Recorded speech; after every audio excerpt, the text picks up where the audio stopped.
Okay?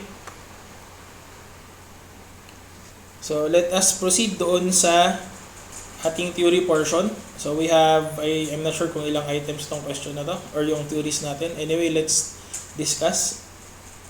So, number one, which of the, by the way, dun sa ating discussion nito, no, wag mo rin kakalimutan yung inaral mo sa basic accounting kasi may effect pa rin dito yung ating shipping terms. Okay? So, tapos may dito na rin lalabas yung mga concept ng layaway sale, okay, installment sale, yung bill and hold, yung mga ganon. So, yun yung mga considerations natin dyan. Okay. So, anyway, let's go to the theory questions. Theory question number 1 tayo. Which of the following items should be included in a company's inventory at the balance sheet date? Okay? Goods in transit which were purchased FOB destination. So, saka lang naman matatransfer sa atin yan kapag dumating na. In transit pa, so hindi pa kasama sa atin. So, hindi yan yung sagot. Goods received from another company for sale on consignment. Okay? So, pinahawak lang sa atin yan. Hindi talaga sa atin yung inventory. So, hindi atin yan. Letter C, goods sold to a customer which are being held for the customer to call at the customer's convenience. Okay? So, ito yung tinatawag na bill and hold. So, ang concept ng bill and hold, binayaran na tayo ng customer, tapos i-ship na lang natin, pero sabi wag muna daw, okay? Wag muna nating i-deliver, okay?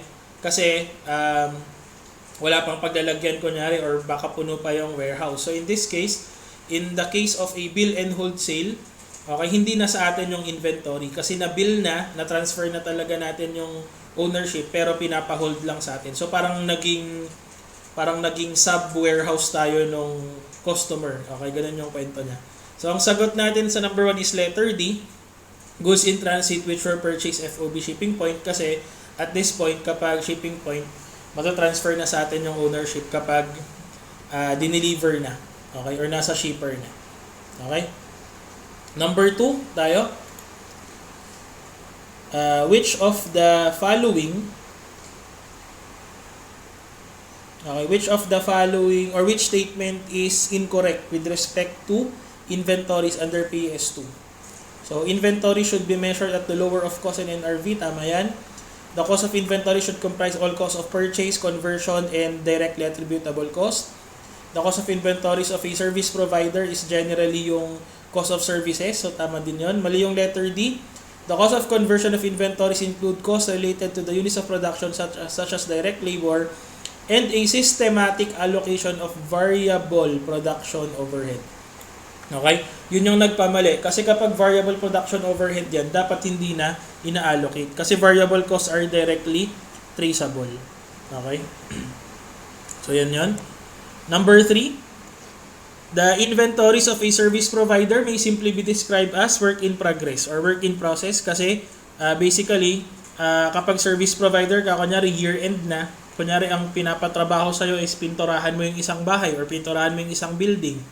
At the end of the day, ang nangyari is hindi pa pala, or at the end of the year, hindi mo pa pala tapos pinturahan lahat. So, ang labas dyan, service provider ka, work in progress ang labas doon. Okay? Yan. Number 4, the cost of purchase of inventory does not include, okay? Purchase price kasama import duties and taxes kasama basta non-refundable, freight and handling kasama yon. So yung letter D hindi kasama, trade discount, rebates and other similar items should be net or netted off the the list price of the item. So hindi yan dapat kasama sa i-recognize natin. Okay. 5. The cost of inventories that are not ordinarily interchangeable and goods or services produced and segregated for specific projects should be assigned by using letter D. Kasi not ordinarily interchangeable. So, ibig sabihin, unique yung product natin. So, specific identification. 6. Which cost may be capitalized as cost of inventories? Letter A, normal shrinkage and scrap incurred dahil normal siya. Okay, kapag abnormal lang naman ang ini-expense. So, kapag normal, okay lang. Yung storage cost is generally not capitalizable unless it is necessary for the preservation of the inventory before production. Selling cost is not capitalizable, and foreign exchange differences is not capitalizable also. Okay. 7. NRV. Ano ang computation ng NRV? The estimated selling price less cost to sell and cost to complete. So, letter D. Next, the cost of inventories in applying the valuation of lower cost of NRV should be assigned by using either FIFO or average method. So, that's letter D. So, this is particularly for homogeneous products. 9 tayo, reporting inventory at the LCM or lower of cost or market, also known as lower of cost of or NRV, is a departure from the accounting principle of historical cost, of course. Okay? So, wala naman siyang kinalaman sa conservatism or prudence kasi actually, it is an application of conservatism or prudence. Pag consistency, wala namang problema. Kung laging ito ang ginagamit mo, di consistent ka naman. Full disclosure, okay din lang kasi di-disclose mo naman talaga lahat yan. Okay. Yan. Next tayo, number 10.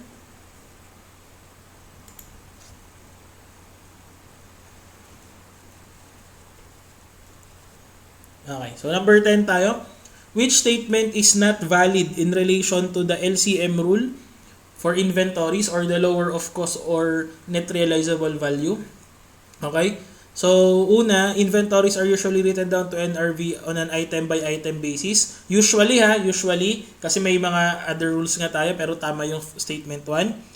Statement 2, it is appropriate to write down inventories based on a classification of inventory, for example, finished goods, or all inventories in a particular industry or geographical segment. Okay? So, hindi to pwede, yung letter B. Okay? Kasi hindi mo pwedeng i-write down yung mga goods natin like that or in that way kasi ang labas dyan, hindi mo kino-consider yung cost eh. Ang ginagawa mo, basta geographical location, ganon. So that's actually wrong. That's why for number 10, letter B ang sagot natin. Number 2 is wrong. Okay? Pwede sana tong classification of inventory like yung finished goods, ganon, pero hindi pwedeng yung geographical location ang basis mo. Okay? So, yun. So, ito kasi yung nagpamali dyan.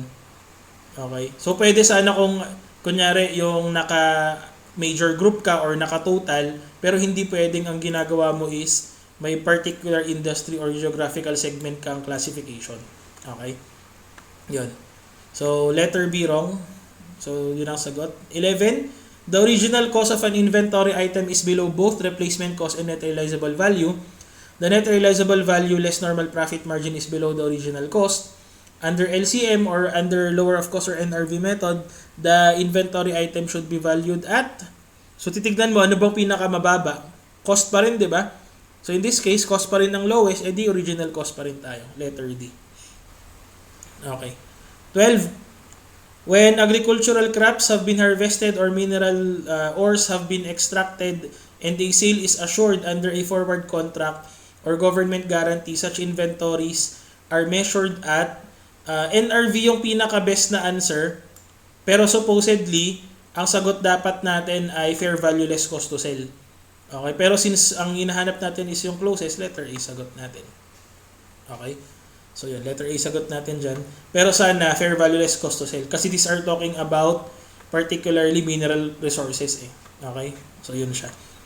Next, number 13. The cost of inventories may not be recoverable under all of the following conditions except the estimated cost of completion or estimated cost to be incurred to make the sale have increased. So baka hindi nga ma-recover. Partially or wholly obsolete. So hindi mo na ma-recover talaga yan. Inventories are damaged. Siyempre, hindi mo mabibenta kapag damaged. Letter D, the selling price of the inventories have increased, meaning mas naging in demand siya. So, malamang marirecover mo yung cost lalo kasi tumataas yung presyo. Mas tumataas pa nga profit mo. So, letter D ang sagot natin dyan. 14, which of the following is not an acceptable basis for valuation of inventories in published financial statements? Historical cost, pwede. Standard cost is for inventory estimation, that is still considered. pag interim financial report. Prime cost hindi pwede kasi ang prime cost natin ay direct labor and direct material lang. Nasaan yung isang component ng conversion cost kung hindi siya complete? So hindi pwedeng letter C. Yung letter D, pwede yan kasi yan ay NRV. Okay, so letter C sagot sa 14.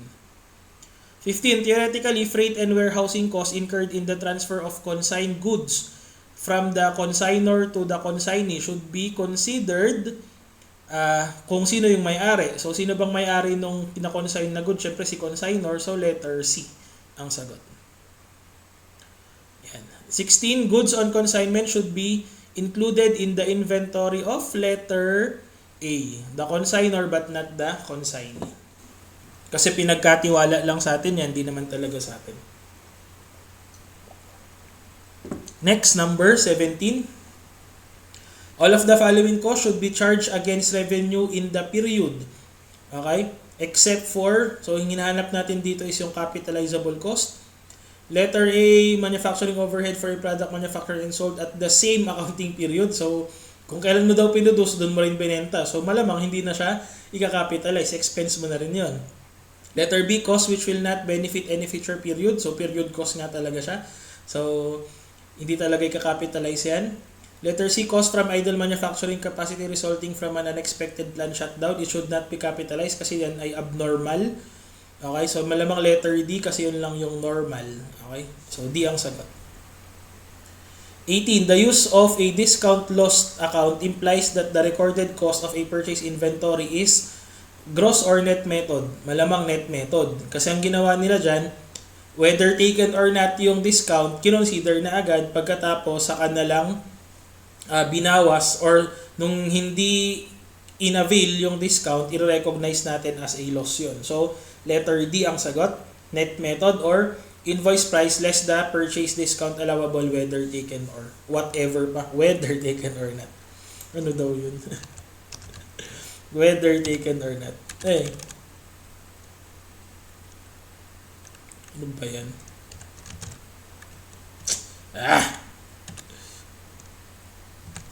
Ay, ano ba yan? Mamaya na nga i-edit. Nakakainis. Okay. Kanina pa to Ay, kaya pala, nagkakaroon nga siya. Ano wherever?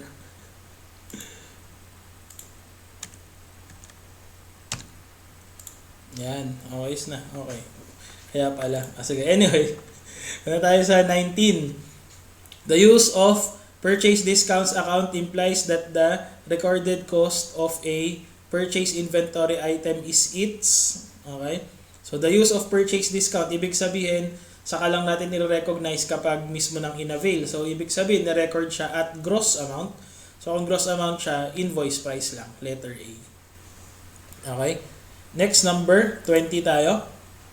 Theoretically, cash discounts permitted on purchased raw materials should be, so ano ulit yung sinabi nating mas acceptable theoretically? Net method, di ba? So, dapat letter C. Whether taken or not, dapat yan ay nakadeduct na. Bakit? Kasi yan ay mas efficient at yan ay mas cost-effective for a particular business. Okay? Kasi mas mababa talaga yung i-recognize mong cost, eventually is going to result to higher profits. At saka tama lang naman talaga na kapag may pwede kang i-avail na discount, i-avail mo.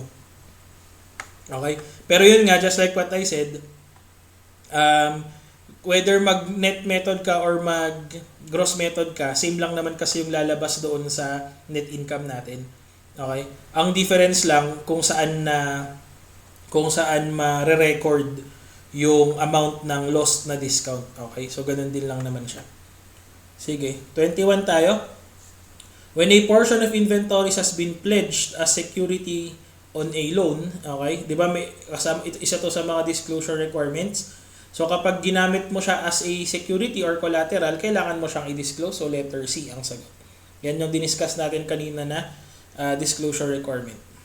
22, if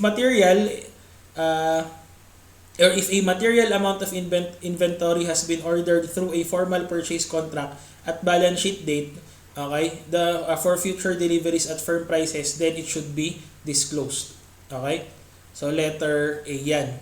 Okay. Ngayon, take note, i-disclose mo lang siya kasi meron na tayong purchase contract. Okay, ngayon ang tanong, ano yung concept ng purchase commitment? Okay? So, di ba, yun yung concept pag may purchase commitment. So, in this case, i-disclose natin siya at saka lang tayo mag-recognize ng journal entry kapag meron na tayong anticipated na loss on purchase commitment. Okay? So, take note ganito yan. Yung mere fact na meron kang formal purchase contract, okay, does not require you to prepare a journal entry because a purchase commitment, okay, is not a past transaction or a past event. Okay, so wala pa naman talaga tayong ginawang journal entry doon or wala pa talaga tayong transaction na incur. Okay, so wala pa tayong i-recognize na asset or liability. However, kapag nagkaroon tayo ng anticipated loss from a purchase commitment, then that's the time na gagawa tayo ng journal entry to recognize a contingency, okay? Kapag meron na tayong ini-expect na loss out of a particular purchase commitment. Okay, so yun yan. So ulitin kapag may purchase commitment, walang journal entry. Saka lang magkaka-journal entry kapag may anticipated loss na or may kailangan na tayong i-disclose na or i-journalize na anticipated loss from the purchase commitment. Usually lumalabas yun, actually dapat sa liability portion ng discussion yung lumalabas. Okay, so anyway. 23, the credit balance that arises when a net loss in a purchase commitment is recognized should be, ayun yung sinasabi ko kanina, letter A, presented as a current liability. Yan yung ating provision, okay? Or anticipated or estimated liability. Okay? So, yun yan. Next. 24. When using a perpetual inventory system, so balikan mo lang yung inaral mo sa basic accounting. Number 1, no purchases account is used. Tama, kasi ang ginagamit mo puro inventory lang. Number 2, a cost of goods sold account is used. Tama, so isang account yan kasi dyan mo pinapasok yung mga nabenta. Tapos, 2 entries are required to record a sale. Yes, yung mismong sale transaction at saka yung recording ng cost of goods sold. So, letter D ang sagot. 1, 2, and 3. Okay. 25, which of the following inventory costing method lends itself most to manipulation of reported net income among periods? Okay, ang sagot ay LIFO. Okay, kaya nga hindi tinatanggap yan. So, anong tanong? Ang sagot, LIFO perpetual ba or LIFO periodic? Ang sagot mo, LIFO periodic. Ngayon, ang tanong dyan, sir, bakit LIFO periodic? Parehas naman silang LIFO. Parehas sila actually yung lalabas na amount. Okay? Pero, at least si LIFO perpetual, kahit pa paano, may internal control. Okay? Si LIFO periodic, LIFO na nga, periodic pa. So, ibig sabihin, saka ka lang magka-count pag year-end na. Okay? So, wala kang internal control na naka-implement doon sa ating inventory or sa pag-maintain ng inventory. So, ito yung pinaka-worst sa lahat. Kaya nga hindi rin tinatanggap yan sa ating standard. So, C ang sagot. 26. During periods of rising prices, when the FIFO inventory cost flow method is used, a perpetual inventory system would, anong ginamit daw natin? FIFO. Okay? So, anong lalabas daw kapag perpetual inventory system? So, di ba, regardless naman kung yan ay perpetual or periodic, kung naka-FIFO ka, dapat same lang yung lalabas. Okay, so letter C ang sagot. Result in the same ending inventory as a periodic system. Basta parehas na FIFO. Okay, so letter C. 27. Generally, which inventory costing method approximates most closely the current cost for each of the following? Kung ang habol mo ay current cost ng cost of goods sold, LIFO ka. Kasi nga, ang kino-consider mong cost of goods sold, kung ano yung huling nabili. So, mas nare-reflect yung current cost ng inventory na nabenta. Pero kung ang habol natin is ending or yung current cost ng ending inventory, then mag-FIFO ka. Kasi ang naiiwan dun sa ending inventory mo is yung huling nabili. Okay? Or yung cost ng huling nabili. So, letter A ang sagot dyan. 28. To produce an inventory valuation which approximates the lower of average cost or market using the conservative retail inventory method, the computation of the ratio of cost to retail should... Okay, so ito na yung inventory estimation natin. So, kung ikaw ay lower of average cost or market. So, ibig sabihin, ito yung conservative. Okay? So, kapag conservative, ang kailangan mo lang gamitin, isama mo lang yung markup, hindi kasama yung markdown. Okay? So, letter A ang sagot dyan. Kasi kapag nabasa mo yung LCM, lower of average cost or market, LCM method yun. Actually, hindi yan tinatanggap sa IFRS kasi ang tinatanggap lang is FIFO at saka average method. Okay? Kapag LCM, hindi tinatanggap kasi ang sinabi ng standard, dapat kapag gumagamit ka ng inventory estimation method, dapat kasama yung both the markup and the markdown. Okay? Pero anyway, since yung 28 ang tinatanong na is LCM, ang gamit or ang ginagamit na computation sa LCM, kasama lang yung markup pero hindi kasama yung markdown. So A ang sagot. 29, the gross margin method of estimating ending inventory may be used for all of the following except letters B. Okay? Yan. Kasi yung ang tawag dito, yung ating gross margin method or yung ating inventory estimation, pwede lang siyang gamitin sa interim reporting or yung aaralin natin sa, actually tapos na natin yan, yung sa ating interim reports or yung IAS 33. Okay? So, pwede siya pag interim pero hindi siya pwede pag year-end. Kasi kapag year-end, dapat physical count. So, may not, okay, or may be used on all of the following except letter B. Okay? Kasi kapag year-end reports, kailangan physical count. And last item, number 30, the gross profit method of inventory valuation is invalid when, okay, a portion of the inventories is destroyed, pwede yan. There is a substantial increase in inventory during the year, pwede rin yan. There's no beginning inventory because of the first year of operation, pwede pa rin yan. Letter D, the gross profit percentage available or applicable to goods in the ending inventory is different from the percentage applicable in the goods. Tama na to, okay? Kasi ang mangyari dyan, hindi ka makakapag-estimate kapag paiba-iba pala yung gross profit.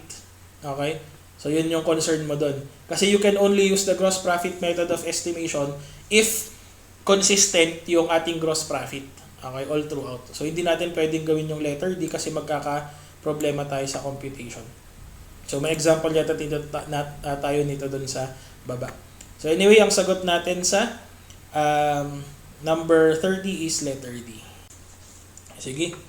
So, start tayo sa problem number 1. Ang tinatanong lang dito, so Cagayan Company included the following items under inventories. Tapos, ang gagawin natin, tayo ay magko-compute daw ng how much is the correct amount of inventory. So, hanapin natin yung correct amount of inventory. So, isa-isayin lang natin. Okay. So, materials, malamang kasama yan. Advances for materials ordered is going to be receivable. So, hindi yan kasama sa inventories. Goods in process, kasama yung 650. Unexpired insurance on inventories is prepaid insurance. So, hindi yan kasama sa ating inventory. Advertising catalogs and shipping boxes are not related to our production. So, hindi yan pwedeng maging inventory. Yan ay supplies. Finished goods in factory is included. Finished goods in company-owned retail stores, including 50% profit on cost. So, isama natin to pero divided by 1.5 kasi may profit daw nakasama. So, malamang this is just 500,000. Finished goods on the hands of the consignees, including 40% profit on sales. So, pakikuha na lang dito yung 60% kasi yun lang yung cost. So, that's going to be 240. Finished goods in transit to customers, shipped FOB destination at cost. Finished goods in transit to customers. So, hindi pa nakakarating. So, kasama pa sa inventory natin. Finished goods out on approval at cost. So, out on approval, hindi pa sinasabing na approve na. So, ibig sabihin, sa atin pa muna yan. Okay? Unsaleable finished goods at cost. Huwag mo nang isama kasi unsaleable na. Okay? Yan. Okay, so dahil unsaleable na yan, so wag mo nang isama sa inventory. Office supplies, hindi kasi supplies nga. Okay? Materials in transit ship FOB shipping point, excluding freight of 30%. Okay? So ang mangyayari dyan, it's going to be material in transit. Tapos FOB shipping point. So, sa atin na yun, no? Tapos, excluding freight na 30. So, ibig sabihin, shipping point, so atin na yun. So, dapat yung freight tayo din mag-recognize. So, ibig sabihin, pakidagdagan na lang ng 30 itong 330. Tapos, goods held on consignment at sales price. Okay? Cost is 150,000. Okay? So, that's going to be 200,000 daw yung nakalagay. Pero, ang cost daw niya ay 150. Pero, held on consignment naman. So, ibig sabihin, hindi sa atin yan. So, huwag mo isama to. Okay? Paki-double check kung lalabas yung 5,500,000. So, yun yung number 1 natin. We go to number 2. Ito, medyo mahaba to kasi hanggang letter G. Okay? So, isa-isayin natin ang tinatanong. How much of this item should be included in inventory balance at December 31, 20X1? Okay, so ang hinahanap yung kasama ha. Okay, sige. So, Abulog Manufacturing Company reviews its year-end inventory and found the following items. So, letter A muna. A packing case containing a product costing 100,000 was standing in the shipping room when the physical inventory was taken. It was not included in the inventory because it was marked hold for shipping instructions. The customer's order was dated December 18, but the case was shipped and the customer billed on January 10, 20X2. Okay? So ano ang kwento niyan? Meron tayong hindi binilang na inventory. Okay, 100,000 daw yung cost kasi may nakalagay daw hold for shipping instructions. Okay? 'Di ba sinabi natin kanina, kapag bill and hold 'yan, then hindi yan kasama sa ating inventory kasi na-bill na, okay, hinihintay na lang nating i-deliver. Ang tanong, bill and hold ba to? Ang sagot, hindi. Kasi binil lang natin yung ating customer nung January 10. So, ibig sabihin, as of December 31, hindi pa siya bill and hold or hindi pa talaga siya nabenta. So, therefore, dapat yung 100,000 kasama pa sa inventory. So, isama mo yung 100,000 na yan. Okay? Letter B. Merchandise costing 600,000 was received on December 28 and the invoice was recorded. The invoice was in the hands of the purchasing agent. It was marked on consignment. So, hindi pala sa atin yan. So, wag mo nang pansinin yan. Hindi atin yan. Next, letter C. Merchandise received on January 6, 20X2 costing 700,000 was entered in the purchase register on January 7. The invoice showed shipment was made FOB shipping point on December 31 because it was not on the hands during the inventory count. It was not included. Pero shipping point eh. So, dapat atin na, di ba? So, isama mo na to sa inventory. Letter D. A special machine costing 200,000 fabricated to order for a particular customer was finished in the shipping room on December 30. The customer was billed for 300,000 on that date and the machine was excluded from inventory although it was shipped on January 4, 20X2. Okay, so this is special order kasi, no? So generally, ang special order dapat hindi kasama. Okay?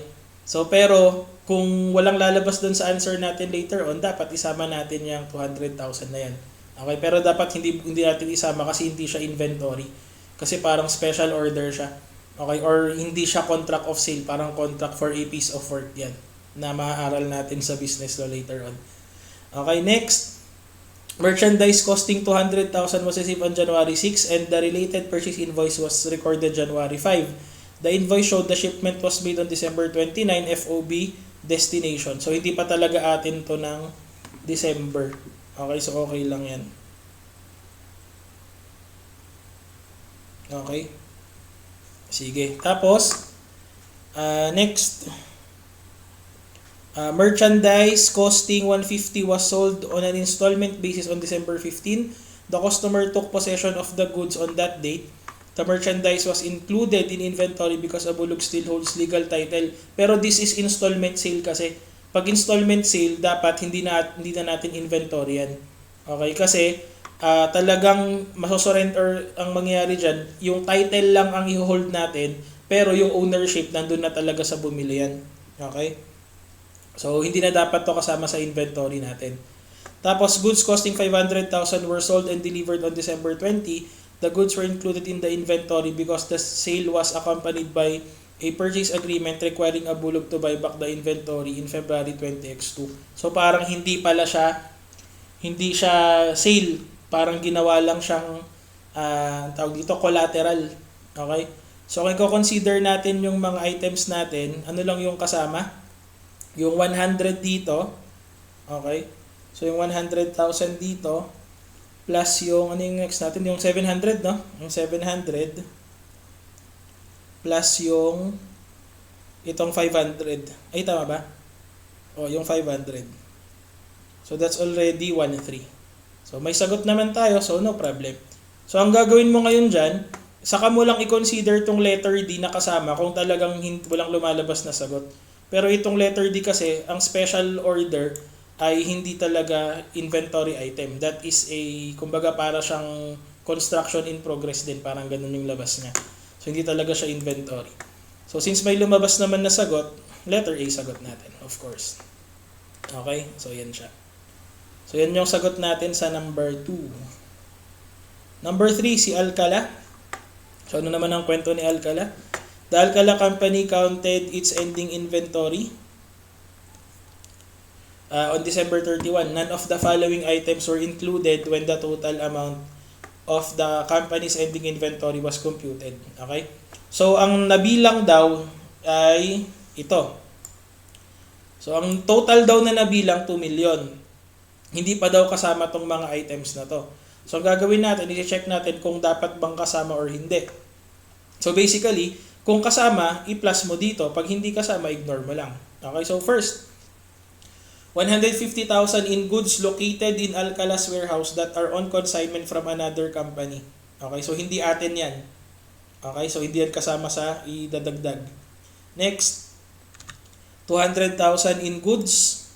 Okay, 200,000 in goods that were sold by Alcala and shipped on December 30 and were in transit on December 31. The goods were received ng January 2, the terms were FOB destination. So, hindi pa talaga na-transfer yung ownership kasi FOB destination yan at hindi pa yan natanggap as of December 31. Therefore, kasama pa dapat sa inventory natin yan. So, plus 200. Next, item number 3 tayo. 300,000 in goods were purchased by Alcala and shipped on December 31 and were in transit on December 31. Okay, the goods were received January 2 pero FOB shipping point. So, ibig sabihin, nung na-ship na, atin na to. So, dapat kasama na to sa inventory plus 300 tayo. Tapos yung huli, 400 goods, 400,000 were sold by Alcala and shipped on December 30 and were in transit on December 31. The goods were received by the customer on January 2. Okay? Terms were FOB shipping point. Okay? So tayo yung nagbenta, no? Shipping point naman yan, na-ship natin siya noong 30. So ibig sabihin, hindi na atin yan, huwag mo na isama. So ang sagot natin, 2,500,000. Okay? So yun na yan.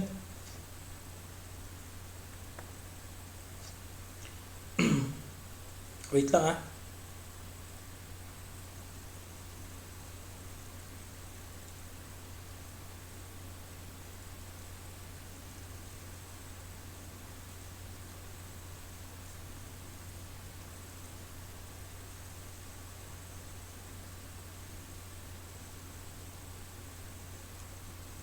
Okay. Sige, tuloy natin. 4. A Pari company included the following items in its inventory in December 31. So, sinama daw. Okay, included siya. Okay. Ngayon, naisama daw tong mga to. Ang tanong, what amount should the inventory December 31 be reduced? In other words, kung naisama itong mga to sa inventory, magkano yung tatanggalin natin sa inventory? Okay?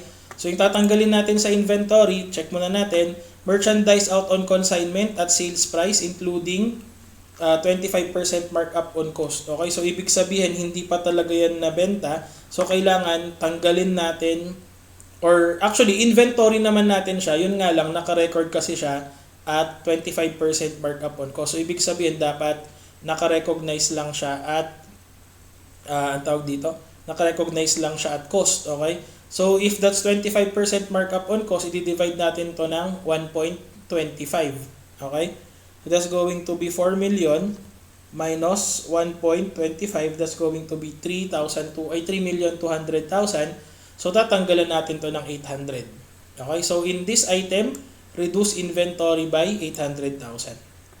Next, goods purchased in transit, FOB destination, hindi pa sa atin to, di ba? So, kailangan natin tong tanggalin. So, reduce inventory by 2 million.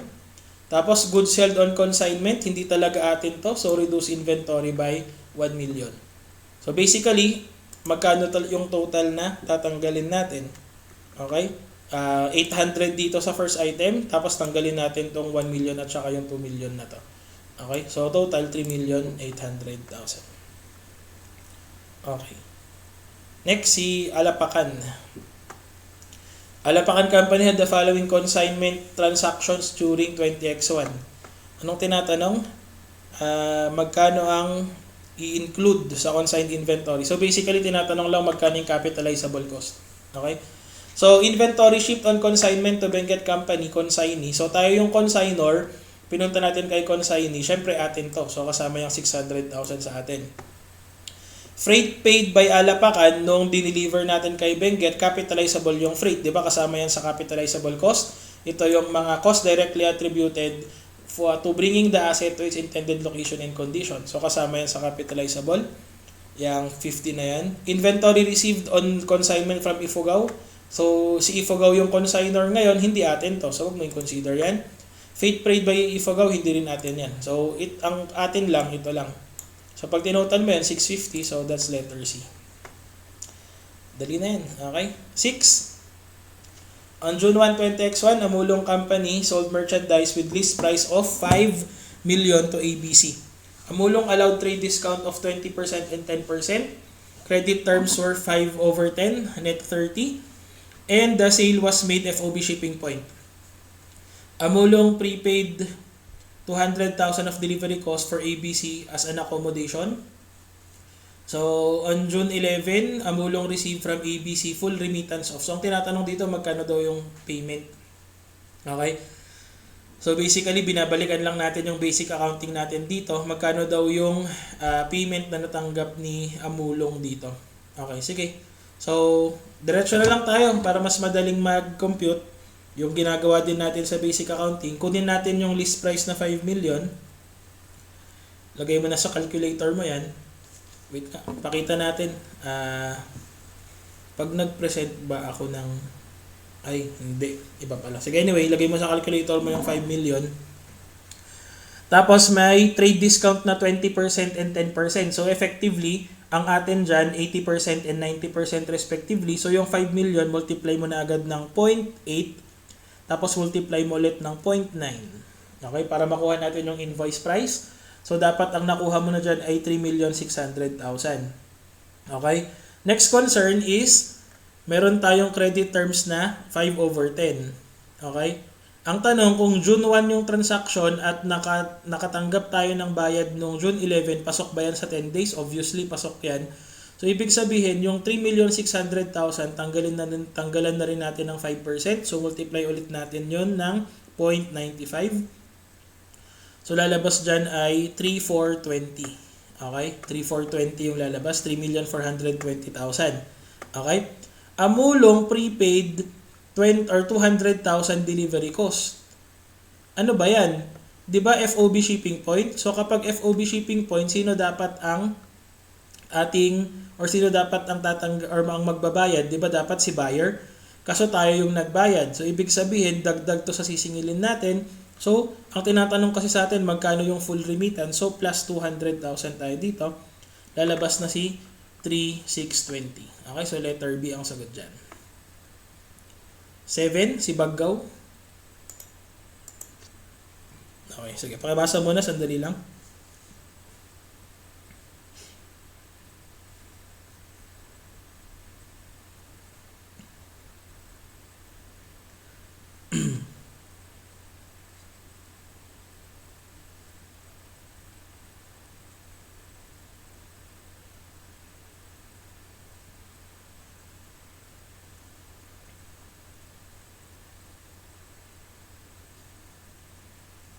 Okay. So, 7 tayo.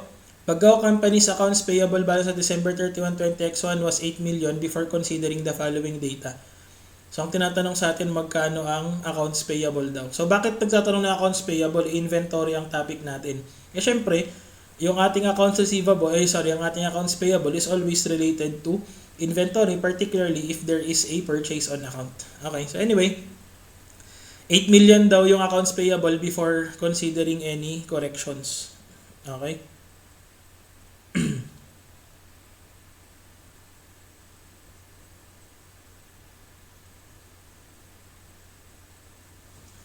Okay, for a while lang.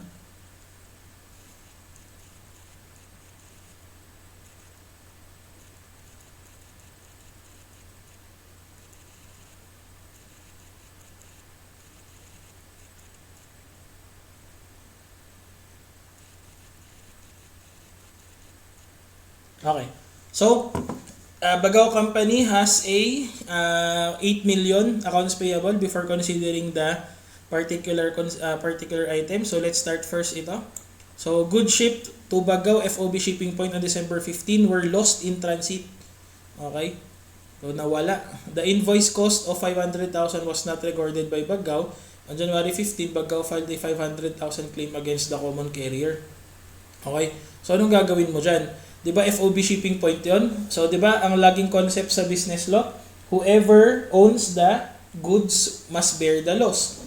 In other words, nawala yan in transit, hindi na yan problema nung nagbenta. Kasi tayo na yung may-ari niyan, so dapat mag-recognize pa rin tayo ng accounts payable.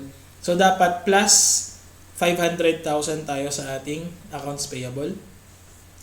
Second item, dito. On December 30, 2021, a vendor authorized Bagao to return for full credit goods shipped and billed at 200,000 on December 15, 2021. The returned goods were shipped by Bagao on December 31. A 200,000 credit memo was received and recorded on January 5. So, ang tanong ngayon dito, kailangan ba nating mag-recognize ng bawas doon sa ating accounts payable? Ang sagot, yes. Ang tanong naman, kailan? Okay? Generally, kung kailan nagkaroon ng agreement, that's the time na kailangan ng magbawas. Eh, kailan ba nagkaroon ng agreement? Di ba, June or December 15 pa. So, ibig sabihin, as of the year end, dapat nakabawas ka na ng 200. So, yung ating 8 million, dagdagan mo ng 500,000, bawasan mo ng 200,000. So, that's going to be letter A. Next, si Ballesteros. Okay. Ballesteros Company began operations late in 20X0. For the first quarter ended March 31, 20X1, Ballesteros made available the following information. Okay, so total merchandise purchased through March 15 recorded at net. Okay. Tapos merchandise inventory December 31, 20X0 at selling price naman. Okay. All merchandise was acquired on credit and no payments have been made on accounts payable since the inception of the company. Okay, all merchandise is marked to sell at 50% above invoice cost before time discounts or basically yung mga credit or mga cash discounts natin. Okay, and those sales were made in 20X1. So, how much cash is required to eliminate the current balance in accounts payable? Okay. So, anong gagawin natin dito? Para ma-solve natin to, kailangan nating mag-open or mag-compute. Gamit tayo ng ating T-account. Okay, so mag-open lang tayong T-account para mas madali nating ma-gets yan. Okay, so T-account tayo ng ating accounts payable. Okay, so purchase daw to, no? Recorded at net. Okay. So, naka-net siya. Tapos, ano ulit ang credit term natin? 2/10, di ba? So, basically, anong gagawin natin dito? Kung March 15 yan, nangyari, tapos 2/10 yung ating discount period, at kailan daw nagbayad? Okay. No payments have been made until March 31. So, basically, wala na tayo dapat discount dyan. Okay. So, anyway, gawin natin yung T-account natin ng accounts payable. So, lagyan na lang natin to ng yan. Tapos, i-merge natin to. So, accounts payable to.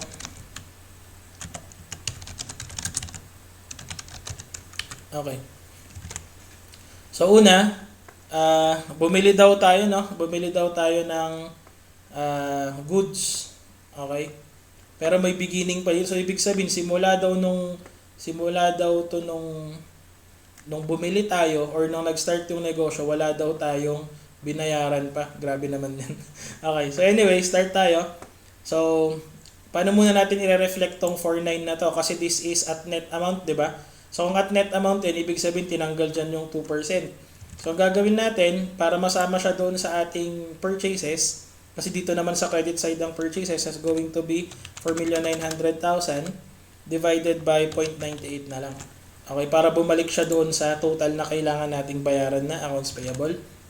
Tapos, merchandise inventory December 31 at selling price. Okay, ito yung binili din natin na hindi pa bayad at selling price yan. So, it is marked to sell at 50% above invoice cost. So, ibig sabihin, dito yan, that's going to be 1,500,000 divided by 1.5 para makuha mo yung cost lang niya.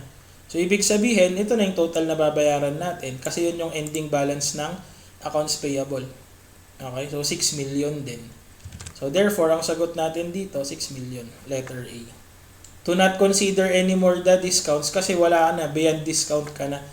Okay, wala ka nang matatanggap na discount talaga. Okay. 9 tayo. Kalayan Company has determined its December 31, 2021 inventory on a FIFO basis at 9,500,000. Information pertaining to that inventory follows. Ang tinatanong sa atin, Kalayan should report inventory at.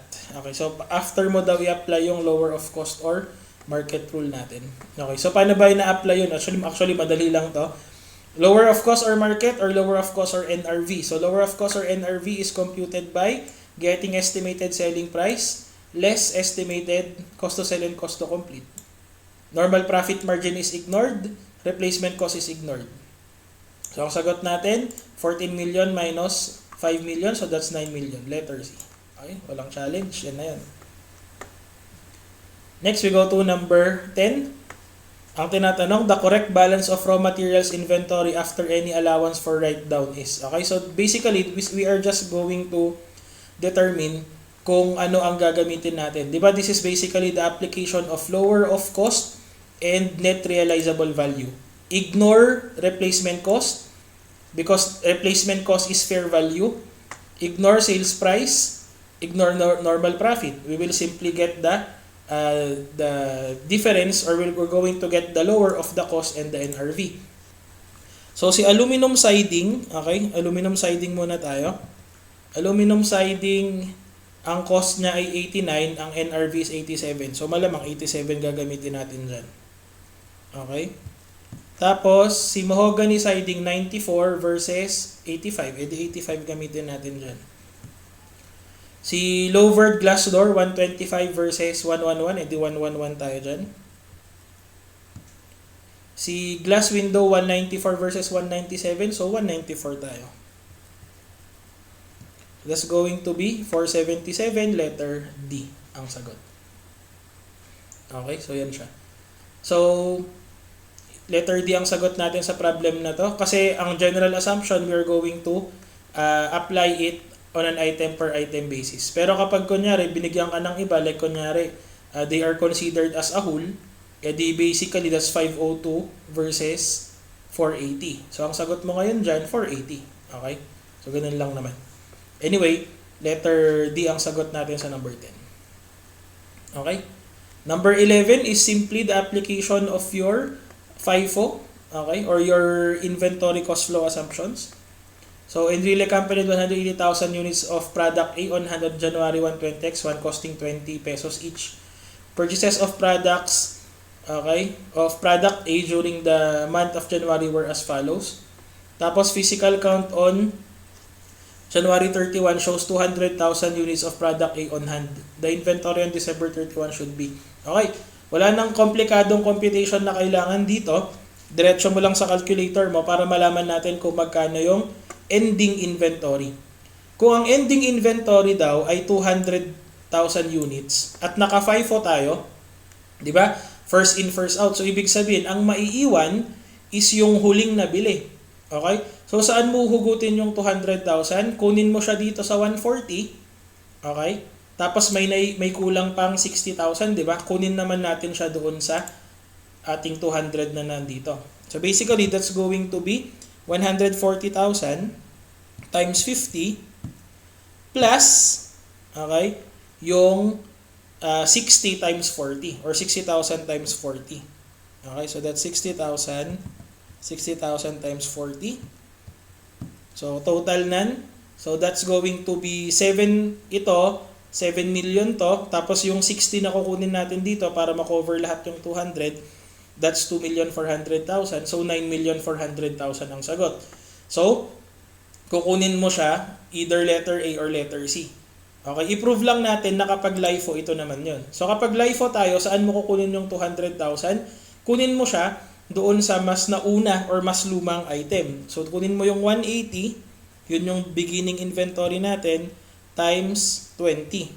So that's going to be 3,600,000. May kulang pang 20,000 units, dito mo siya kunin naman. So 20,000 units times 30. So that's 600. So pag tinotal mo yon, okay, 3,600,000 plus 600,000, 4,2 na yun. So, letter A ang sagot sa number 11. Okay. Number 12 tayo. Gonzaga Company uses the weighted average method to determine the cost of its inventory. Gonzaga recorded the following information pertaining to its inventory. Okay? So, wala naman tong problema. Kasi ang gagawin lang natin, ano sabi? Amount of inventory should Gonzaga report in his January 31, 20X1 balance sheet under the perpetual and under the periodic. Okay? So, unahin na lang muna natin yung periodic kasi mas madali. So, maglabas ulit ako dito ng aking Excel. So, kunin natin muna yung periodic. Okay. So, kapag periodic tayo, ang gagawin mo lang dyan, kunin mo lang yung total cost tapos divided by yung total units para makuha natin yung unit price natin, no? Okay. So in this case, kapag periodic tayo, magkano ba total cost natin, 'di ba? Yung balance na 96 tapos yung binili natin na 72. So i-total natin 'to. So basically, it's going to be 9,600,000 plus 7,200,000. Tapos, i-divide natin ng total units. Ang total units, 160 plus yung 80. So, that's going to be 240,000. So, 70 ang ating average unit price. Okay, yan lang yung gagamitin natin kasi mas mabilis. Okay, so therefore, ang mangyayari ngayon dyan ay magkano ang anong tinatanong sa atin dito? Amount of inventories to be reported on January 31, 20X1 or yung natitira. Okay? So, hanapin natin yung ending inventory in units. Okay? Ang ending inventory in units natin is going to be equal to, kunin mo tong 160 at saka yung 80, bawas natin yung 140. Or basically, di ba may iwan doon 100,000 units. Okay, kunin mo lang yung 160 plus 80, that's 240. 240 minus 140, yung nabenta, 100.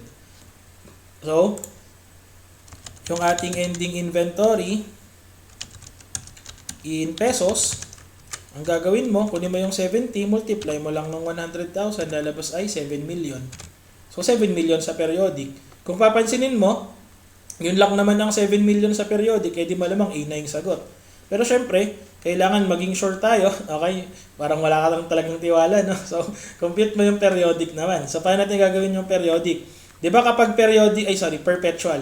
Kapag perpetual tayo, kailangan moving average, di ba? So, ibig sabihin, anong gagawin natin? Mag-a-adjust tayo ng price. Okay, mag-a-adjust tayo ng unit price whenever there is a purchase transaction. Okay? Pero in this case, wala namang problema kasi nangyari naman yung sale bago yung purchase. Okay? So, basically, ganito yung mangyari dyan. Okay? For our perpetual, okay? Di ba meron kang beginning inventory? Okay? Yung beginning inventory natin, ito na lang yung units, tapos ito yung pesos.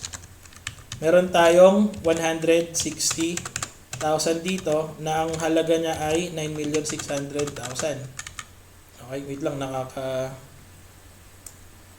nakaka-usi kasi yung ano niya. Wait, ay, ginawa ko. Wait lang. Yan. So, yan, ito yung units, ito yung pesos niyan. Anong nangyari? Nagkaroon ng sale, di ba? So, nang nagkaroon ka ng sale, ang ginawa mo, tanggalin mo lang yung 140,000 dito, minus minus 140,000. Tapos, ang lalabas dito, kunin mo din yung, ay magkano, sorry. Nakalimutan na i-compute yung unit price. Unit price. Ang unit price natin is yung total pesos divided by the units. So, ito yung presyo niya. So, nung nagbenta ka ng 140,000 dito, ang lalabas dito will be yung 140 multiply natin nung 60 na unit price. So, ibig sabihin, ito yung matatanggal. So, ito na lang yung remaining. Ang remaining natin will be 20,000 na lang. Sorry, mali yung formula. 20,000 na lang, tapos yung in pesos natin is ito. Ang unit price pa rin natin 60 kasi wala namang purchase na nangyari. So, ang gagawin natin, recognize natin yung purchase na kasunod, bumili ka ng 80,000 units. Tapos, ang price daw niya ay 7,000 or 7,200,000. Okay? So, magkano ngayon ang unit price? Bago natin makuha yung unit price, compute muna natin yung total. So, ang total natin is 100,000 units, yung pag-addin mo tong dalawang to, tapos ang ating total naman na presyo ay ito. So, ang unit price natin is now 8,400,000 divided by 100,000 or 84. So, moving price natin. So, just in case tanungin kung magkano yung ating unit price nung ating ending inventory, 84 na yung sagot mo. Okay? So, take note, di ba, under perpetual inventory, saka ka lang nag-a-update ng unit price kapag may purchase na nangyari. Okay? Tapos, ina-apply mo yung pinaka-recent na moving price niya doon sa cost of goods sold kapag ikaw ay magbebenta. Okay? So, kaya ang sagot natin dito, letter A. Okay? 12 tayo, sila Sam. Ano to? Wait lang, naputol ba to? Adjust natin. Mahaba eh. Okay. So, Lasam Company sells one product which it purchases from various suppliers. The trial balance at December 31, 20x1 included the following. So, ito yung sales discount, purchases, purchase discount, freight in, freight out. Okay. Inventory purchases during 20x1 were as follows. So, ito yung mga purchase. Pagkatapos, Lasam's accounting policy is to report inventories, financial statements at the lower of cost or market applied to total inventory. Cost is determined under the first in first out method. Lasam has determined that at December 31, the replacement cost of his inventory was 70 per unit and the NRV is 72. So, ignore yung 70. Sa 72 tayo magbe-base. Normal profit margin is 10, so ignore that. What should Lasam report as cost of goods sold for year 20x1?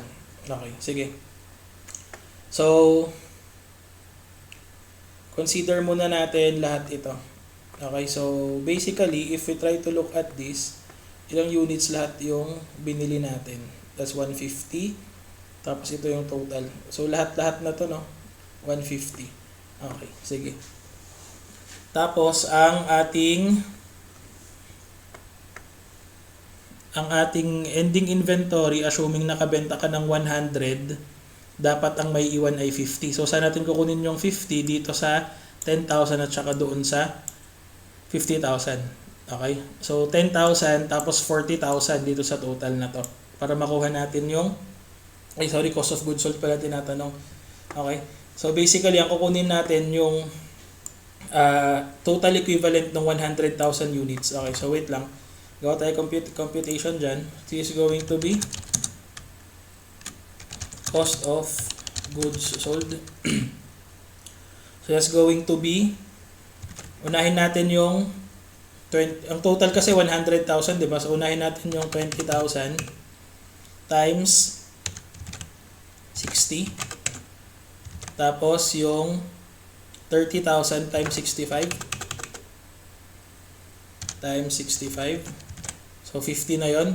Tapos meron pa tayong 40,000 times times 70. So ilan na lahat to? So that's going to be 20 plus 30 plus 40. So 4, 5, 6, 7, 8. 20,000 na lang yung kulang. Times, saan natin kukunin yun? Tama ba yung bilang ko? Mali pa yung bilang ko. 4, 5, 6, 7, 8, 9. 10,000 na lang pala yung kulang. Okay. 10,000 times 75. Okay, so yan to lahat yung total ng or basis natin ng inventory. Okay? So lagyan ko na lang to ng equal sign.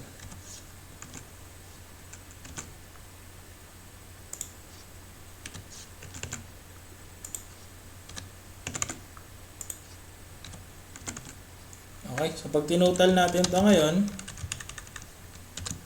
ito yung cost of goods sold natin. So pag titignan natin sa choices, so parang ito dapat yung lalabas, no? Okay. So ngayon, ang sinabi, Lasam must determine that at December 31, the replacement cost of his inventory was 70 per unit, NRV 72. So dapat dito tayo mag-base, no? So magkano ba yung cost of ending inventory? Okay. Cost of ending inventory is now going to be equal. Oh wait, kasi meron pa palang binigay na purchase discount dito. Okay, so kailangan natin i-consider ito sa valuation pala natin ng cost of goods sold. Okay? Minus natin itong 400 at saka yung 100. Okay, sorry. So 670. Sorry. 6,700,000 ibawas natin yung ating bawas natin yung ating purchase discount na 400,000. Kasi dagdag natin yung freight in na 100. So, ito dapat yung ating cost of goods sold. Okay, so ngayon, kunin natin yung cost of ending inventory natin.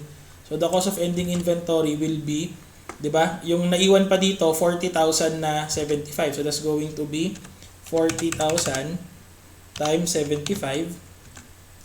Tapos, yung 10,000 times 80 or 800,000. Diretso ko na dito, ha. Okay. So, pag i-total natin dito, that's 3,800,000. I-divide natin siya ng ilang units lahat yun? 50,000. So, that's 76. So, the cost is 76. Okay.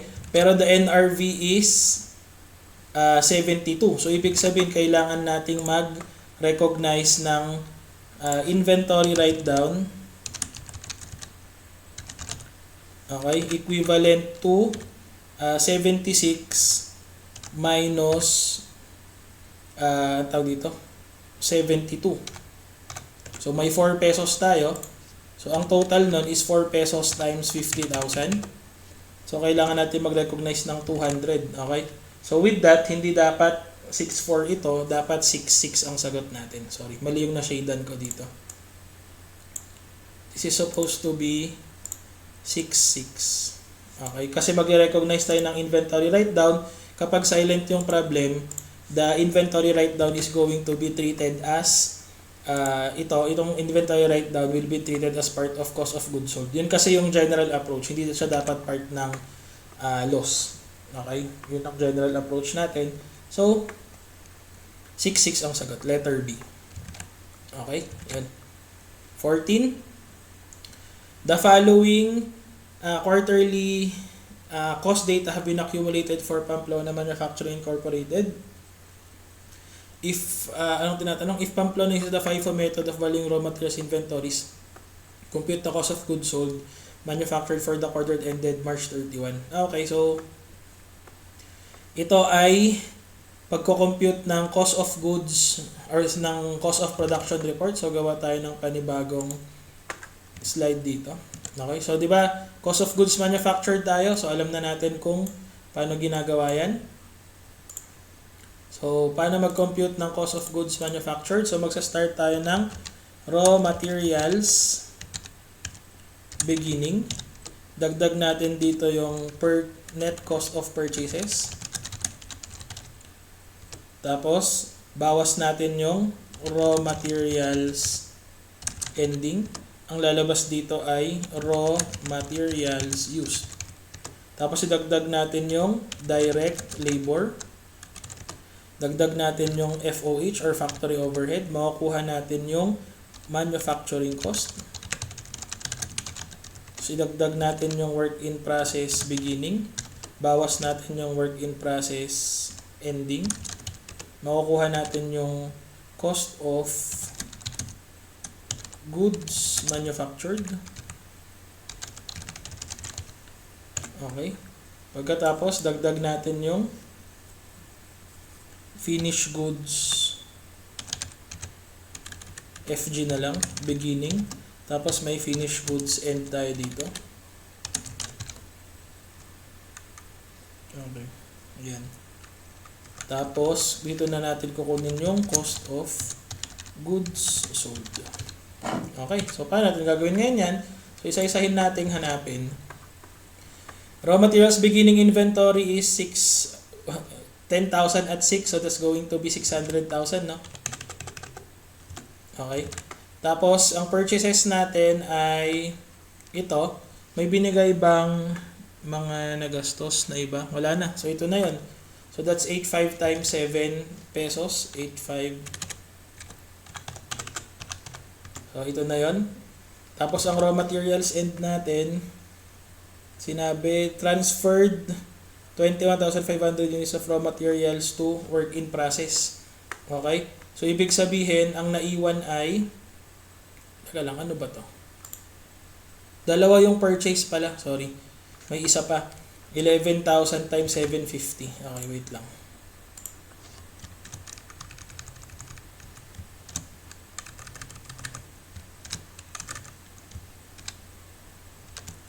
$11,000 times 7.5. So, ito yung total purchase natin. Tapos, ang na-transfer daw ay 21,500 pinasok sa work in process. So, i-work back na lang natin tong ending mamaya. Kunin natin kung magkano yung raw materials used natin. So, kung 21,500 yan, tapos 5, saan natin kukunin? Kunin natin ito. Okay, yung 10,000 times 6. So, that's going to be 10,000 times 6 plus 18. Kunin na rin natin to lahat. 8.5 times 7. Ilan pa kulang? So, 18.5 na to. 21.5 yun. 18, 19, 20, 21. So, 3,000 pa. 3,000 times 750.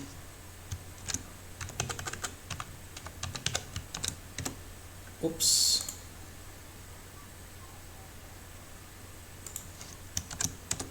Okay, so ito yung total. So, basically, ito rin yung ending natin. Ang ending natin is 600,000 din. Kasi work back natin. So, parang minus 600,000 din lang yun. Okay. So, nagkataon lang siguro, no? Wait lang. I-double check natin. Ilan ba lahat to? 10. Double check natin sa calcu, 10,000 plus 8.5 plus 11 minus 21,500. So, that's going to be 8,000. 8,000 times 750. Tama lang. 600 ano din. 600 din yun. So, ay, 660 din lang. Okay. Ano ba yan? 60 lang dapat to. Mali pa yung total ko. Okay. So, tama lang. Tapos, direct labor daw, sabi, 250. Factory overhead, 325. So, magkano manufacturing cost? That's going to be raw materials used plus direct labor plus ito. Tapos, work in process beginning daw.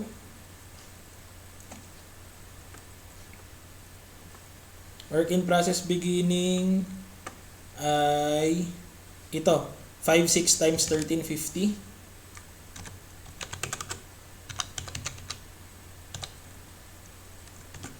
Tapos, work in process ending, ito, 4.2 times 1375, pero minus yun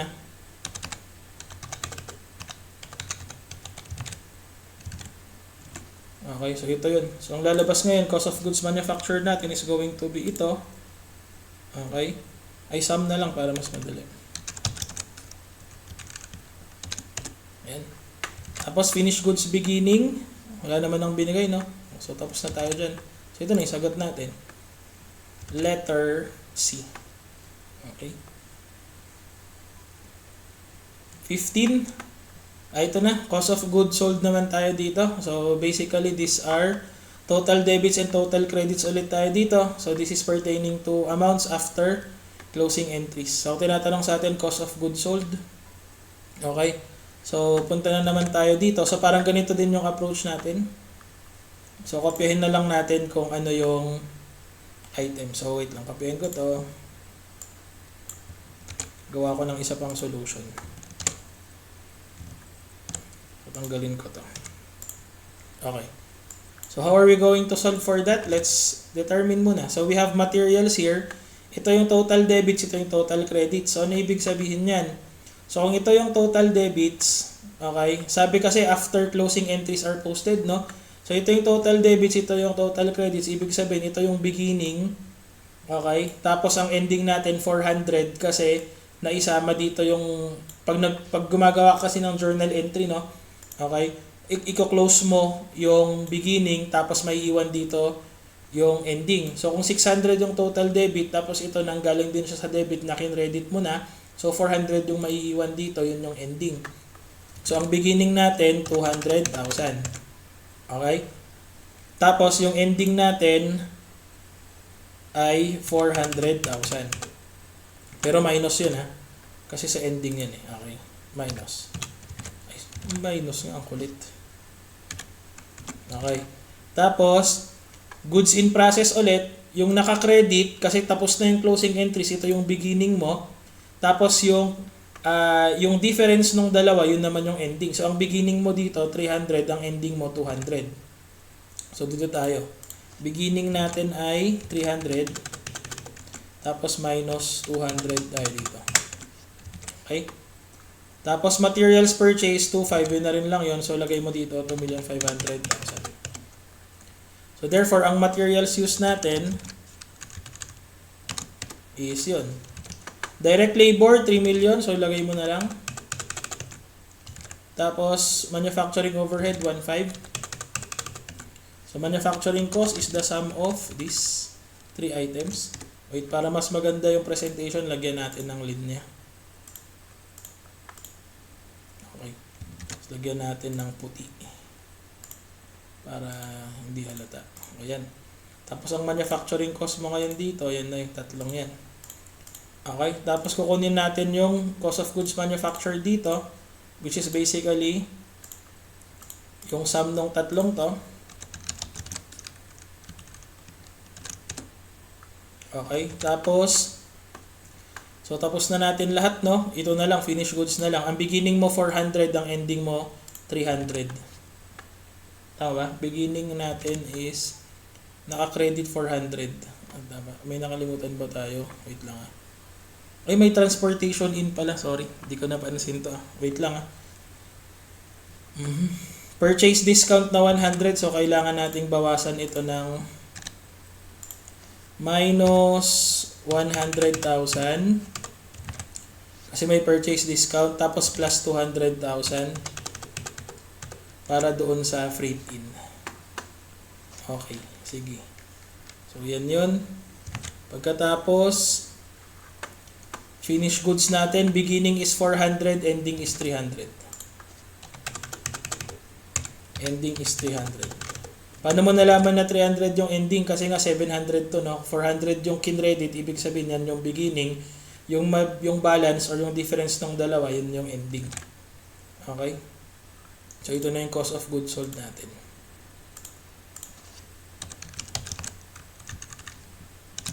Okay, 7.1, letter A. So, yan na. 16. Madali lang to. This is the purchase of land. Tapos hahatiin natin or i-allocate natin yung cost na using the relative sales price or relative sales value method. Okay? So, magkano daw yung total cost? Sabi, Bumili daw ng lupa, 12 million, tapos nag-incur ng development cost na 3 million. So, total cost natin is 15 million. Sorry, wait lang. So, cost of land is 15 million.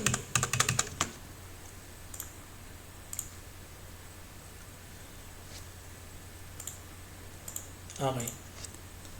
Relative sales price natin dito. So, i-compute muna natin yung ilang klase ba ng ano to? Lot class A, class B, class C. So, class A, class B, class C. Okay? So, this is 100 lots at 240,000. So, dagdagan mo ng dalawang zero, that's 24 million, no? Okay? Yung class B, 160 times 100, so that's 16 million. Ay, sobra. Tapos yung class C, 200 times 100, so that's 20 million. Tama ba? 20 million. Okay, so sum natin dito ay ito. So ratio and proportion tayo. That's going to be ito divided by yung total. Tapos ito divided by yung total. Oops. Tapos ito divided by yung total. So pag tinotal natin to, this should be equal to 100%. So para mas maganda yung presentation, gawin natin siyang percentage. Okay? So i-allocate natin ngayon yung cost na 15 million doon sa ating iba't ibang lot class. So that's going to be 15 million times ito. So pag tinotal natin ngayon to, ito na yung items natin or yan na yung magiging cost ng bawat lot type. So ang tinatanong magkano yung sa class C. Ito yung class C. 5 million ang i-allocate mo. So letter B. Okay. Next, number 17 tayo. On November 17, 20X1, Solana Airways entered into a commitment to purchase 3,000 barrels of aviation fuel for 9 million on March 23, 20X2. Solana entered into this purchase commitment to protect itself against the volatility of the aviation fuel market. Pagdating ng December 31, the purchase price of aviation fuel had fallen to 2,200 per barrel. Tapos nung March 23, took delivery na siya nung 3,000 barrels. The price of aviation fuel had risen to 2.5 during that time. How much should be recognized as loss on purchase commitment on December 31, 20X1?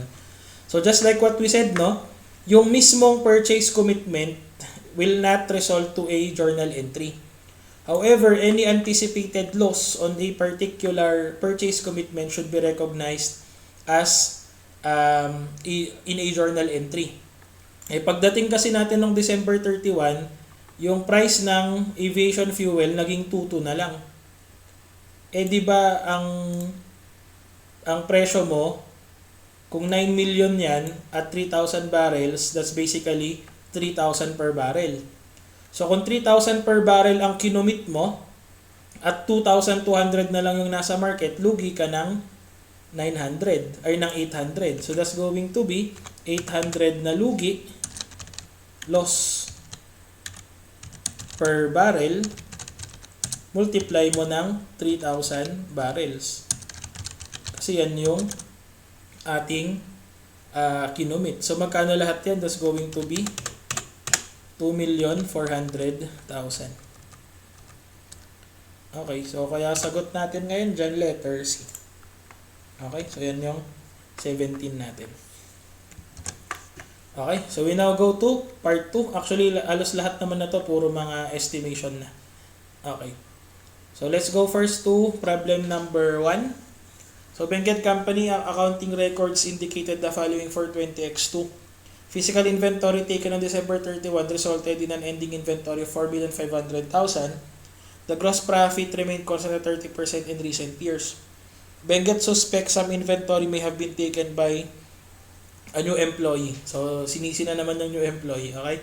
At December 31, what is the estimated cost of missing inventory. So para makuha natin yan, kailangan natin gumawa ng T-account ng inventory kasi yun naman talaga yung pagkukunan natin ng information. So lakyan na lang natin to. Okay. So gawa tayo T-account. Okay, so this is inventory. Okay. Ano ulit ang ginagawa sa ating inventory? 'Di ba dito yung beginning, dito yung ending, dito yung purchases, dito yung cost of goods sold. Ganun lang. So sinabi, beginning inventory 6 million. So dito may 6 million tayo. Okay, lagyan ko lang siya ng comma. Format ko lang. Okay. Tapos purchases natin 20 million. So 20 million. Tapos magkano ang sales? Ang sales ay 30 million pero syempre ang hinahanap lang natin yung cost of goods sold. If the gross profit rate is 30%, then 70% ang ating cost of goods sold. So that's going to be 30 million times 0.7. So that's 21 million. So ang expected ending inventory natin is the sum of these two items minus ito. So that's 5 million. Okay? Ang nabilang mo lang, physical count ay 4-5. Okay? So expected is 5 million. Yung counted, 4,500,000 lang. So yung loss is going to be yung difference nun. 500, letter C. Okay, so ganun lang yan. Number 2, the Ato Corporation was organized on January 1, 20X1. On December 31, 20X2, the corporation lost most of its inventory in a warehouse fire just before the year-end count of inventory was to take place. Okay? Data from records disclose the following. Tapos, on January 1, 20X2, the corporation's pricing policy was changed so that the gross profit rate would be 3% points higher than the one earned in 20X1. Okay? So, salvage and damaged merchandise was marked to sell at 120 while damaged merchandise was marked to sell at 80. And an estimated residual value or realizable value of 18,000. So ito daw yung mga damaged. Ang tinatanong, how much is the inventory loss due to fire? So bago natin gawin yan, okay? So anyway, given naman dito yung mga information for 20X2, gagamitin lang natin tong 20X1 as basis for the determination of our gross profit, okay? Later on. Okay, sige. So, kaka-start ng operations kasi ng 20X1 eh. Okay? So, ibig sabihin, so analyze lang muna natin ito. Parang ganito din yung gagawin natin. Copyin na lang natin sa isa pang item. So, this is for 20X1 muna. Okay? Ang beginning natin is 0. Ang binili natin doon ay, inet na lang natin kasi para tanggalin na lang natin yung returns and allowances. So that's going to be 4,300,000 minus ito. So that's equal to 4,300,000 minus 230,600. Okay. Sige. Tapos sales natin is 39. Okay, sales returns and allowances is 80. Tapos ang ending inventory natin is yung beginning ng sumunod na taon, 'di ba? So this is 1,020,000. So ilagay ko na dito 1,020,000. So ito ang balancing figure natin ngayon. That's going to be ito minus yun. So ito yung ating cost of goods sold. Okay? So analyze lang muna natin yung ating 20X1. Ang sales natin ay 3,940. Tapos may sales returns and allowances. That's minus 80,000. So yung net sales natin is going to be yung sum ng dalawang to. Tapos yung cost of goods sold natin is is equal to ito. So, ang gross profit natin is equal to yun minus yun. Or basically, that's ito divided by yung net sales. Or 21%. Okay? So, convert natin ng percentage na lang. Okay? Sige. So, this is 420x1. Gawa tayo ngayon ng same na ganito, 420x2 naman. So, 420x2, magkano beginning inventory natin ngayon? Ang beginning inventory natin, yung ending nung last year, so 1,020,000. Okay? Ang purchases natin, ito, pero bawasan na lang natin agad nung discount. So, 3,460 minus ngayon, 323. Okay? Tapos, hindi natin alam yung ending kasi nasunog nga, di ba? Okay. So, hindi pa rin natin alam yung cost of goods sold. So, anyway, dun sa current problem natin, nakuha na natin yung ating inventory. Okay. Nakuha na rin natin na ang gross profit rate is 21%. Pagdating ng 20x2, kailangan natin makuha yung cost of goods sold. Pero bago natin makuha yun, kailangan natin i-analyze yung sales natin ng 20x2. So, sinabi kasi dun sa problem, ang sale natin ngayon ng 20x2 is 4,180 na. Okay. Oops, sorry. 4,180. Tapos yung returns natin, 100. So, minus yun. So, ito yung net sales natin. Ang cost of goods sold, hindi natin alam. Pero, di ba sinabi, ang gross profit rate daw for this year is going to be 3% higher than last year. So, ibig sabihin, expect natin dapat 24% na to. So, kung 24% to, ang gagawin lang natin, kunin natin yung net sales, multiplied natin ng 24%, ito yung gross profit. So, ibig sabihin, ang cost of goods sold natin is the net sales minus gross profit. So, makukuha mo to. So, ito na yung kokopyahin natin sa cost of goods sold.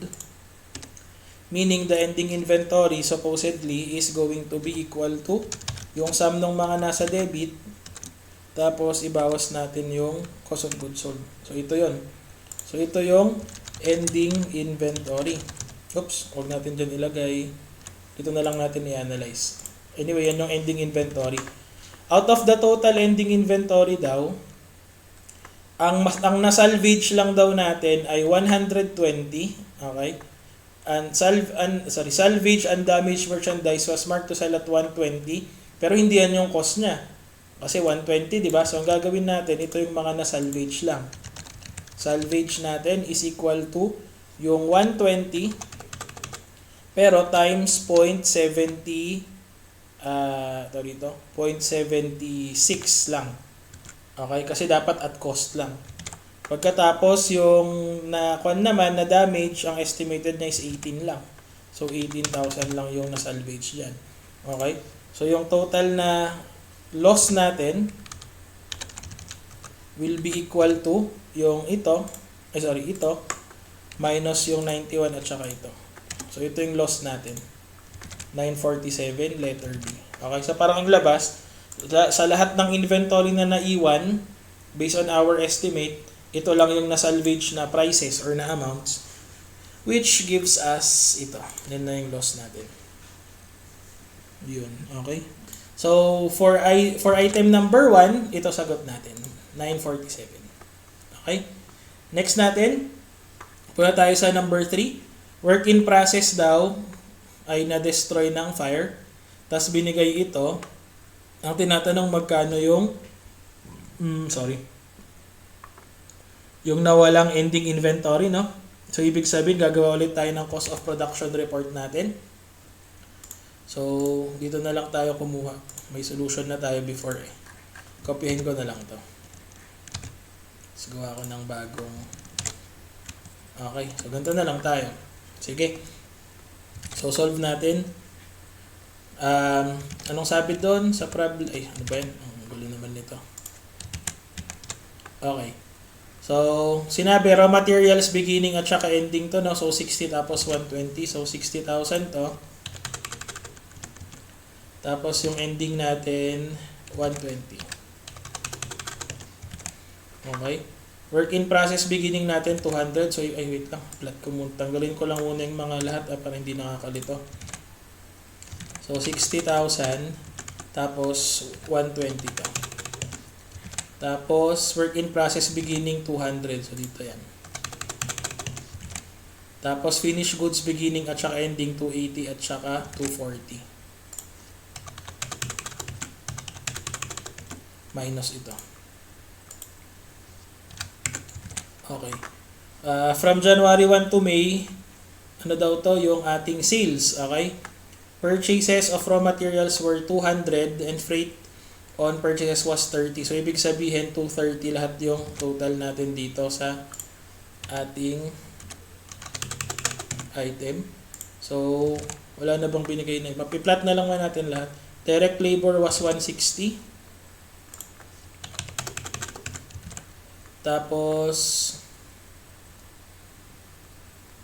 it was agreed with insurance adjusters that an average gross profit rate of 35 based on cost will be used and that direct labor cost was 160 of factory overhead. So, ibig sabihin, ito ay divided by 1.6 or basically 100,000. Cost of goods sold, para ma-compute natin, kunin natin yung sales, multiply natin ng, kasi sinabi, 35 is based on cost, di ba? So, ito, i-divide natin ng 1.35 para makuha natin yung 100% na cost. So, that's 546,750 divided by 1.35. So, ito yung ating cost of goods sold. So, mag-work back tayo ngayon. That's going to be equal to 405 plus 240 minus 280. Okay, so kunin na lang natin to, hindi pa tayo tapos, meron pa bang ibang information? Wala na. So with that, ibig sabihin ng raw materials used natin will be equal to the sum of these three items. So ang makukuha nating manufacturing cost is equal to the sum of these three items ulit. Tapos balancing figure natin to. So this is going to be ito plus ito minus yung cost of goods manufactured. So that's 265, letter D. Okay. Okay. Last ba to? Hindi pa. 4 tayo. This is now going to be retail inventory.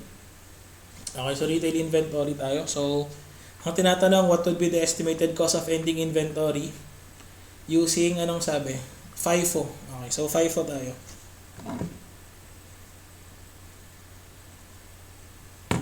Okay. Sige. So, computein muna natin tong item na to. Okay, kasi sa pagko-compute natin, kailangan natin i-consider yung cost of goods or yung total goods available for sale at cost at saka total goods available for sale at retail. So, copyin ko na lang to. So, okay. So, ano to? Sales to, no? So, mamaya na lang to. Insert natin yan. Mamaya na lang yan. So, mag-start tayo dito. Okay. FIFO tayo, di ba? So, ang una natin gagawin, kunin natin yung total goods available for sale. Yung total goods available for sale natin is going to be yung sum pa rin nito. Kaso may peso sign pala to. Tanggalin ko yung peso sign.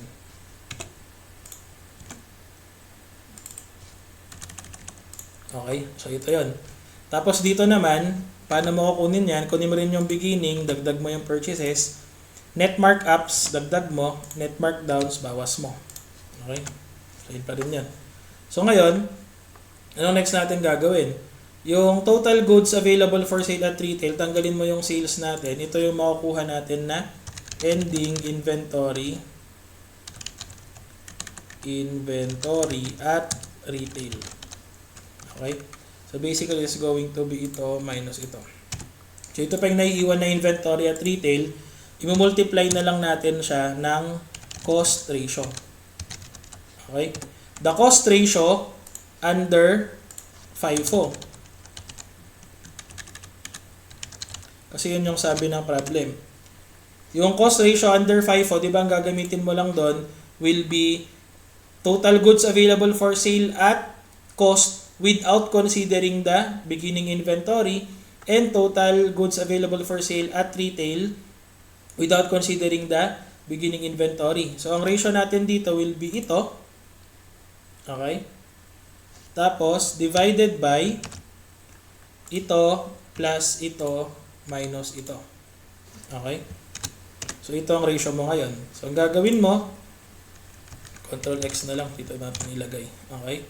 So, ito na yung ending inventory at cost.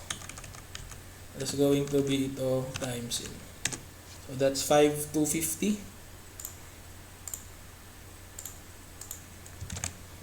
Letter B. Okay? Next, ito naman si Tublay. Ano ang ginamit naman daw? Tublay uses the retail inventory method to approximate the lower of average cost or market. The following information available for the current year. So this time dito ang ginamit niya lower of average cost or market, so this is conservative. So gagawin ko na lang muna, copyin ko ulit muna to Dito na lang ako mag-solve sa baba. Okay, tanggalin ko ulit yung peso sign dito. Okay, peso sign dito. Tatanggal ba dun sa una? Okay, yan. So ano gagawin natin dito? Oops.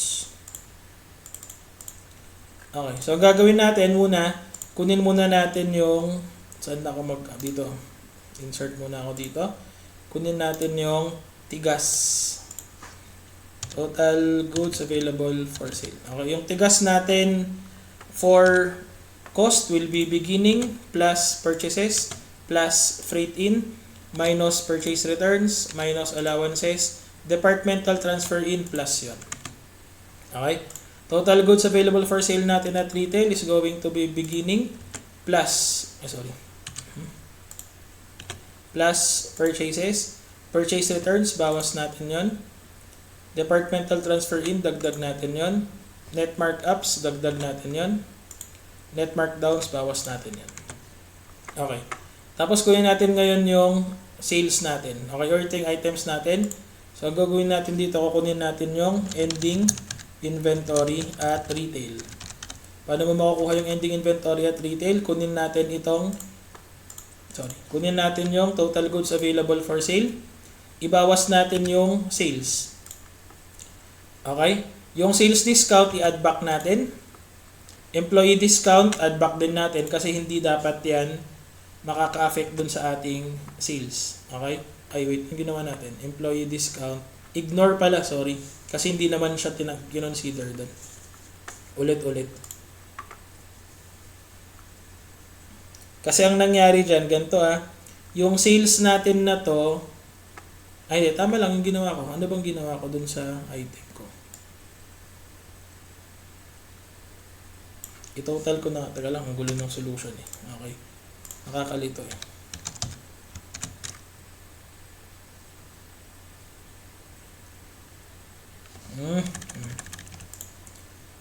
Ulit. Ano ang gagawin natin dito? Okay, so ito ay 30. Ito yung total goods available for sale. Ang nabenta na natin is ito. Tsaka, kailangan din nating tanggalin ito. Okay? Ignore natin yung sales discount kasi this is gross sales naman So, ibig sabihin, before pa natin kinonsider, ito na talaga yon. Okay? So, ang tanong, bakit natin sinama sa deduction yung employee discount? Kasi, kung hindi sana in-avail tong employee discount, dapat yung sales natin, 25,000 talaga. Okay? In-avail kasi ito So, ibig sabihin, yung sales transaction natin dito, na net na to. Okay? Pero ito, hindi pa syempre kasi this is gross sales. So, 5 million yon. Okay? Tapos, ang gagawin natin ngayon, kunin natin, multiply natin ng cost ratio. Okay? Ano ngayon ang cost ratio natin? Ang cost ratio natin dito, since tayo ay LCM, ang gagawin mo, consider, ang numerator natin will be yung total pa rin na at cost. So, ito yon. Okay? Pero, ang divisor natin will be yung total goods available for sale without considering the markdown. So, ang gagawin natin will be, yung denominator natin will be ito, pero i-add back natin yung markdown na binawas natin kanina. So, the ratio is 60% ngayon. So, ito yung ating ending inventory at cost. Estimated lang yan. That's going to be ito times ito. So, 3 million. So, that's letter C. Okay?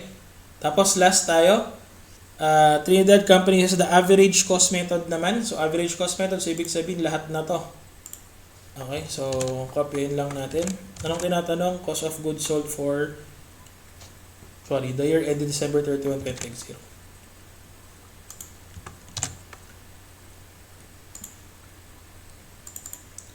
Magaling ko lang yung peso sign ha. Oops. Okay. So, ano ulit ang gagawin muna natin? Mag-start muna tayo sa pagko-compute ng total goods available for sale. In this case, ang total goods available for sale is equal to beginning plus ito. Tapos dito, ang total goods available for sale will be inventory plus purchases plus markups minus markdown. Okay? Tapos kunin natin tong sales. Sinabi, sales is 12. Tapos, estimated normal shoplifting losses na 400. Tapos, estimated normal shrinkage is 5% of sales. So, ang gagawin natin is i-multiply natin ito ng 0.05. Okay. So, basically, this is going to be normal din.